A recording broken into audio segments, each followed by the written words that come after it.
I took the babysitting job because I needed the money. That's the honest reason. The parents said it would be simple. 2 kids, already asleep, no cameras, no pets. Just stay in the house until they got back after midnight. When they left, the house felt different. Not quiet, empty. The kind of empty where sound doesn't echo the way it should. I remember standing in the doorway after they drove off, listening to the engine fade, and realizing how far away the nearest house was. The streetlight outside flickered once, then stayed dark.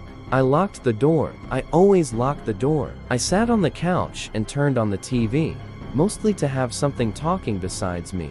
Every time the screen went black between scenes, I could see the reflection of the staircase behind me. The hallway upstairs was completely dark. Around 9:40, the baby monitor crackled. I expected crying. Instead, I heard breathing. Slow, steady, controlled, like someone standing very close to the microphone. I lifted the monitor closer to my ear, and the sound stopped immediately, just static.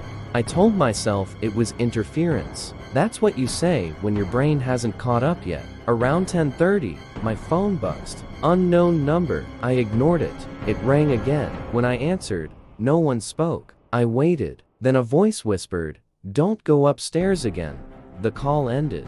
I stared at my phone for a long time after that. I even laughed a little. Nervous laughter. The kind you do when you're trying to convince yourself nothing's wrong. A few minutes later, I heard a sound from upstairs. Not a crash. Not footsteps. A soft laugh. Childlike, but stretched too long at the end. I stood up without thinking. That was my mistake. Each step on the staircase creaked louder than it should have. Halfway up, I felt like I was being watched from behind, but I refused to turn around. The nursery door was open. The baby was asleep, peaceful. The room smelled faintly warm, like blankets left too long in the sun. But the baby monitor wasn't on the shelf. It sat in the rocking chair, facing the doorway, facing me. The screen flickered on by itself. It showed the room, my back, and behind me, someone standing in the corner, tall, too still, its head tilted, as if studying how I stood. I turned around. The corner was empty. When I looked back at the screen, the figure had stepped closer, smiling. Then the monitor went black. My phone vibrated. A text message from the same number. "You weren't hired to watch the baby." I ran. I didn't think. I just ran. I tried the front door. Locked. The back door wouldn't budge. That's when I heard footsteps upstairs. Slow, deliberate, like something taking its time because it knew I couldn't leave. My phone buzzed again. "You're here to keep him distracted." The baby monitor crackled behind me. A voice whispered through it. Calm, grateful. "Thank you for staying."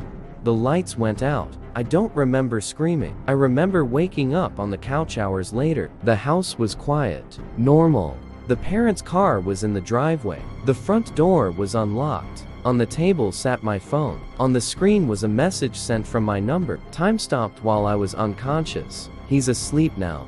I never babysat again. But sometimes, late at night, my phone lights up. No call, no message, just static and breathing.